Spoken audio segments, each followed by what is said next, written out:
कहानी के शुरुआत में हमें रास्ते में जाते हुए दो बसेस को दिखाया जाता है। उस बस में बहुत सारी फीमेल स्टूडेंट्स होती हैं जो वे सभी अपने क्लास के लिए जा रही होती हैं। उन्हीं में से एक का नाम मित्सुको था, जो दिखने में काफी प्यारी थी। वह अपनी नोट्स बुक में कुछ लिख रही होती है। तब उसकी फ्रेंड्स उससे कहने लगती हैं कि क्या तुम हर वक्त लिखती रहती हो? क्या मिलेगा इस तरह की नोट्स बनाने से? यहां देखो, सभी लोग एंजॉय कर रहे हैं, तुम क्यों नहीं करती? ये कहकर उसकी फ्रेंड उसकी नोटबुक को छीन लेती है और उसका पेन नीचे गिर जाता है। और वो अपना पेन उठाने के लिए जैसे ही झुकती है, तभी हम देखते हैं कि उस समय कोई चीज बहुत तेजी से आती है और उस लड़कियों के साथ उन दोनों बसेस को आधे पर से ही काट देती है, जिसकी वजह से सारी की सारी लड़कियां दो हिस्सों में कट जाती हैं। इसी के साथ जैसे ही मित्सुको ऊपर उठती है, तब यह देखकर काफी हैरान हो जाती है कि यह क्या हो गया। अब क्योंकि वो नीचे पेन लेने के लिए झुकी थी, इसीलिए बच गई थी। यह देखकर बहुत ज्यादा डर जाती है और बस से उतरकर भागने लगती है। यहाँ पर हमें पता चलता है कि इन सभी को काटने वाली चीज कुछ और नहीं बल्कि हवा ही थी, जो सभी को काट रही। यह हवा अब मित्सुको के पीछे भी पड़ जाती है। ये देखते हुए मित्सुको चिल्लाते हुए काफी तेजी से भागने लगती है। भागते समय उसे आगे 4 लड़कियां और भी दिखाई देती हैं और वो उन्हें झुकने के लिए कहती हैं, लेकिन काफी देर हो चुकी थी। वो हवा उन्हें भी आधे पर से काट कर चली जाती थी।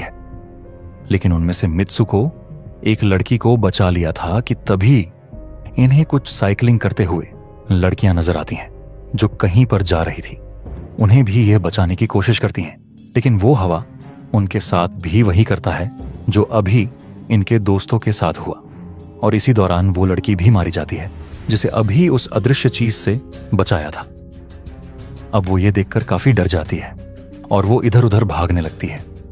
आगे हम देखते हैं कि मित्सुको जब एक नदी के पास जाती है तो वो ये देखकर हैरान हो जाती है कि उस नदी में भी पहले से बहुत सारी डेड बॉडीज पड़े हुए थे, जिसने हवा ने यानी उस अदृश्य चीज ने काट दिया था। वहां से वो एक डेड बॉडी के कपड़े लेकर चेंज कर लेती है। अगले सीन में हम देखते हैं कि मित्सुको चलते चलते एक स्कूल में पहुंच चुकी है, जहां पर और भी बहुत सारी फीमेल स्टूडेंट्स थी। उनका यूनिफॉर्म मित्सुको के यूनिफॉर्म से काफी डिफरेंट था। यानी यह भी था कि वो तो उनके स्कूल के स्टूडेंट तो नहीं थी कि तभी एक लड़की मित्सुको के पास आती है और उससे कहने लगती है कि तुम कैसी हो। दरअसल देखा जाए तो वो लड़की उसकी बेस्ट फ्रेंड थी, लेकिन मित्सुको उससे पूछती है कि क्या तुम सच में मेरी बेस्ट फ्रेंड हो, क्योंकि उसे कुछ भी समझ में नहीं आ रहा था कि उसके साथ हो क्या रहा है। वो काफी सदमे में थी। यहां पर हम ये भी जान पाते हैं कि मित्सुको और उसकी बेस्ट फ्रेंड काफी ज्यादा एक दूसरे को प्यार करती हैं कि तभी वहीं पर तेज हवा चलती है और मित्सुको डरकर बिल्डिंग के अंदर चली जाती है। उसकी बेस्ट फ्रेंड को कुछ भी समझ में नहीं आ रहा था कि ये हो क्या रहा है। वो मित्सुको से पूछने लगती है कि तुम इतना ज्यादा कांप क्यों रह रही हो और इतना ज्यादा डरी क्यों हो? तुम्हें हो क्या गया है? तब मित्सुको अपने बेस्ट फ्रेंड को सब कुछ बता देती है कि किस तरह से एक हवा का झोंका आया और उसके स्कूल के सभी स्टूडेंट्स को काट कर चली गई। यह सुनकर उसकी दोस्त उसे विंडो के पास ले जाकर उसकी हाथ बाहर निकालकर कहने लगती है कि यह देखो, यह बस हवा है और कुछ नहीं। यहां पर मित्सुको के दिल को कुछ शांति मिलती है और इसे लगने लगता है कि शायद यह मेरा ख्वाब ही हो सकता है।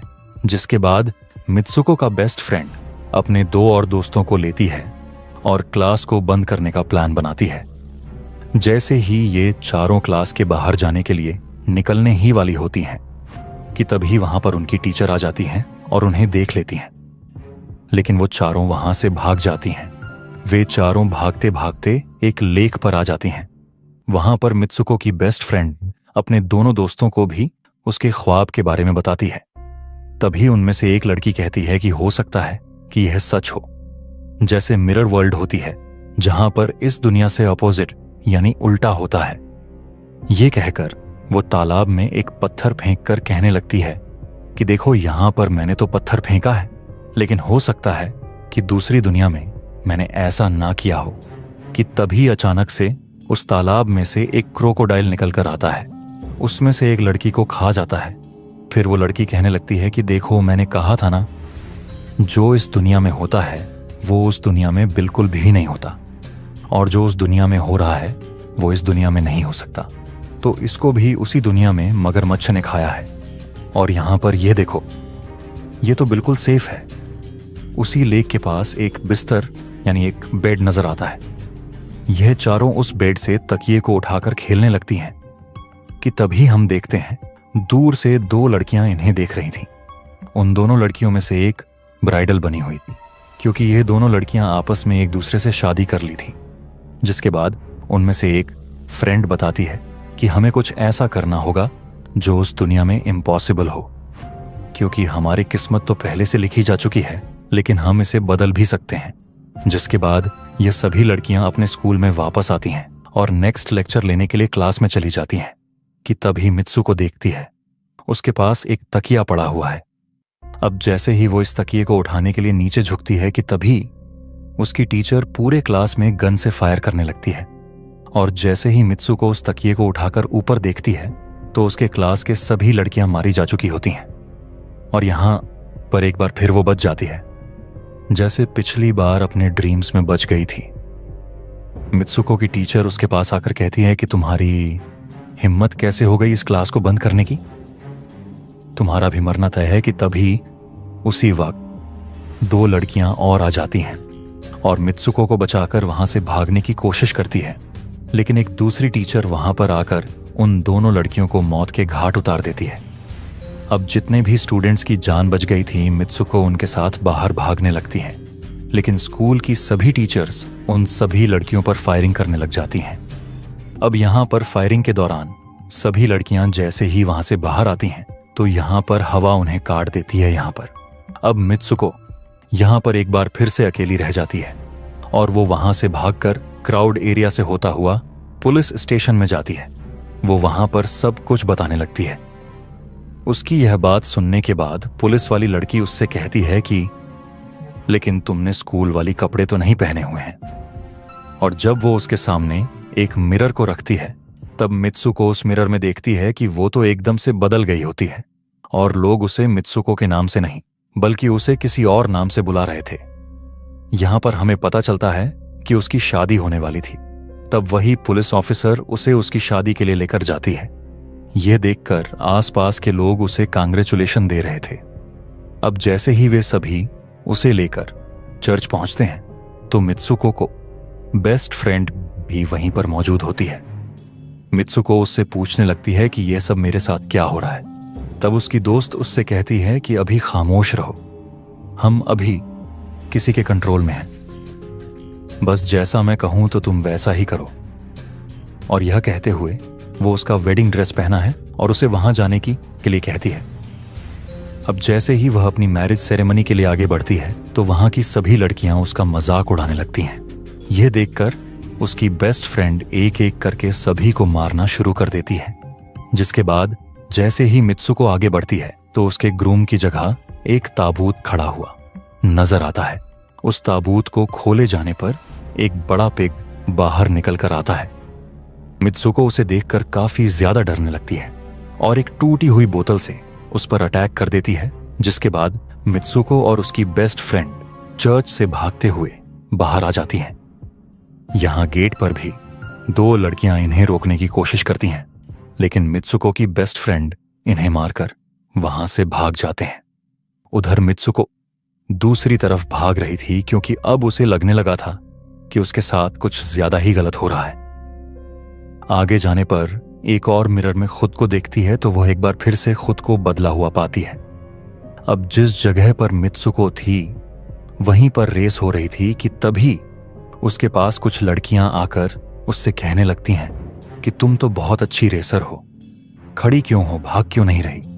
और जब वो भागना स्टार्ट करती है तब वो खुद में काफी एनर्जी फील करने लगती है। जिसके बाद मित्सुको रेस जीतने की पूरी कोशिश करने लगती है। भागते समय उसे अपने डेड फ्रेंड्स भी नजर आती हैं जो कुछ वक्त पहले उसके स्कूल में मारी जा चुकी थी। कि तभी उसी वक्त उसकी बेस्ट फ्रेंड भी आ जाती है। तभी ये दोनों नोटिस करती हैं कि वही पिग और वो औरतें जिन्होंने इनको चर्च में रोक रही थीं वो सभी इन्हीं के तरफ आ रही थी। भागते समय कुछ लड़कियां मित्सुको से कहने लगती हैं कि इस दुनिया से बाहर चली जाओ। इसके बाद हम आगे देखते हैं कि मित्सुको भागते भागते एक सुनसान अंधेरी जगह पर आ जाती है। वहीं पर कुछ स्टूडेंट्स नजर आती हैं जिन्होंने यूनिफॉर्म पहना हुआ था।